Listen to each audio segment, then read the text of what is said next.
Hello friends.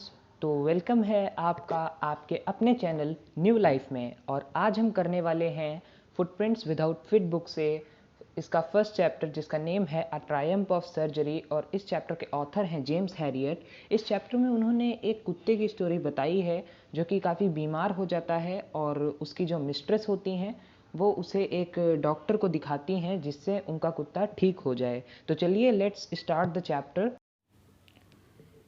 मैं tricky को लेकर बहुत ही चिंतित हूँ, ऐसा मिस्टर हैरियट बोलते हैं। वो अपनी कार उठाते हैं जब वो ट्रिकी को उसकी मिस्ट्रेस के साथ एक गली में देखते हैं और वो उसके पास जाते हैं कार लेकर। वो ट्रिकी को देखकर एकदम शॉक्ड हो जाते हैं। वो बहुत ही ज़्यादा मोटा हो चुका होता है, ब्लोटेड सॉसेज की तरह, जिसके हर कॉर्नर पे एक पैर होता है। उसकी आंखें एकदम लाल होती हैं और सहमी सी होती हैं। वो सामने की तरफ देख रहा होता है और उसकी जो टंग है वो उसके जबड़ों से नीचे लटक रही होती है। मिसेस पम्फ्रे बहुत ही जल्दबाजी करती हैं या हड़बड़ी में बताने की कोशिश करती हैं। He was so listless. Mister Harriet वो बहुत ही उदास है। इसको देखकर लगता है कि इसमें बिल्कुल ताकत ही नहीं है। मुझे लगा कि ये मेल न्यूट्रिशन से सफ़र कर रहा है, तो मैं इसे खाने के बीच में कुछ एक्स्ट्रा दे दिया करती हूँ जिससे ये शक्तिशाली हो जाए। कुछ माल्ट, कुछ कोड लिवर ऑयल और हॉर्लिक्स का बाउल रात में, जिससे ये सो सके, और ज़्यादा कुछ खास नहीं। ये मिस्टर मिसेस पम्फ्रे का कहना था। फिर मिस्टर हैरियट कहते हैं कि क्या तुमने इसको मीठा देना बंद किया जैसा कि मैंने तुम्हें कहा था?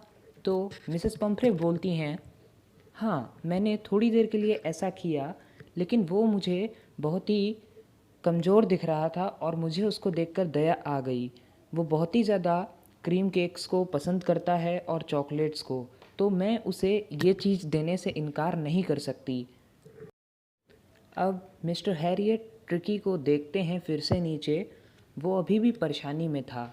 ट्रिकी की केवल गलती ये थी कि वो लालची था, और जब भी उसे खाना दिया जाता था, चाहे वो रात में दिया जाए या दिन में दिया जाए, वो किसी भी समय अपनी मील को ले लेता था। और मैं यह देखकर बिल्कुल हैरान था उन सभी चीज़ों को मिसेस पम्फ्रे ने नहीं मेंशन किया जो मिस्टर हैरियट ने उन्हें बताई थीं। क्या तुम इसे बहुत एक्सरसाइज करा रही हो? ये मिस्टर हैरियट पूछते हैं। तो मिसेस पम्फ्रे जवाब देती हैं, हाँ, ये मेरे साथ थोड़ा बहुत चलता है, जैसा कि आप देख सकते हैं, लेकिन जो हॉजगिन, जो मेरा गार्डनर है, उसके कमर में आजकल दर्द रहता है, तो इसीलिए इसको आजकल कोई नहीं टहला पाता। अब मिस्टर हैरियट थोड़ी कठोरता से बोलते हैं, अब मैं वास्तव में सिर्फ इसकी अच्छाई के लिए कह रहा हूँ।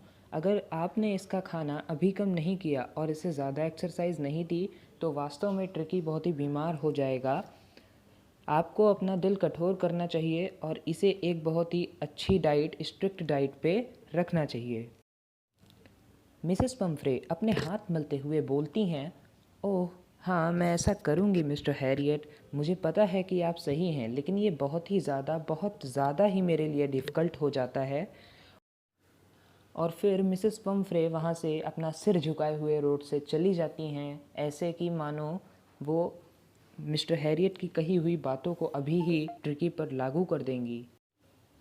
फिर मिस्टर हैरियट मिसेस पम्फ्रे को उसके कुत्ते के साथ जाते हुए देखते हैं और उनकी चिंता भी बढ़ रही होती है। ट्रिकी अपने छोटे से ट्वीड कोट में, यानी कि वूलन क्लॉथ में लड़खड़ाता हुआ दिखता है। और ट्रिकी के पास जो है एक पूरी अलमारी थी इन कोट्स की, कोल्ड वेदर के लिए, और जो बारिश के दिन होते थे उसके लिए ट्रिकी के पास एक रेन कोट भी था। अब ट्रिकी जो है अपने उस कोट में और ज़्यादा दिक्कत में पड़ रहा होता है, उसे चलने में दिक्कतें आती हैं। और मिस्टर हैरियट को लगता है कि थोड़े ही दिन में मिसेस पम्फ्रे उन्हें कॉल करेंगी। जैसा कि मिस्टर हैरियट ने सोचा था, मिसेस पम्फ्रे का कॉल कुछ दिनों में ही आता है। मिसेस पम्फ्रे परेशान थी।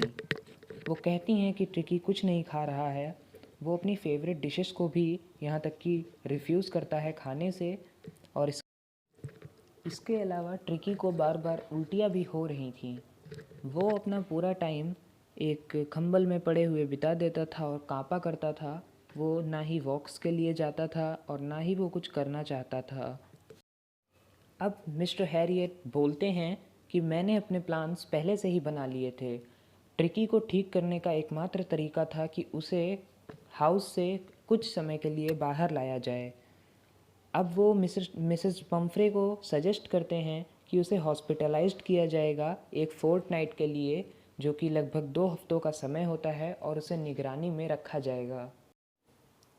So stay tuned with me guys, तब तक के लिए इतना ही, और हम मिलेंगे अगले एपिसोड में जहाँ पे इस चैप्टर का आखिरी एपिसोड होगा। So thank you so much for watching and bye bye.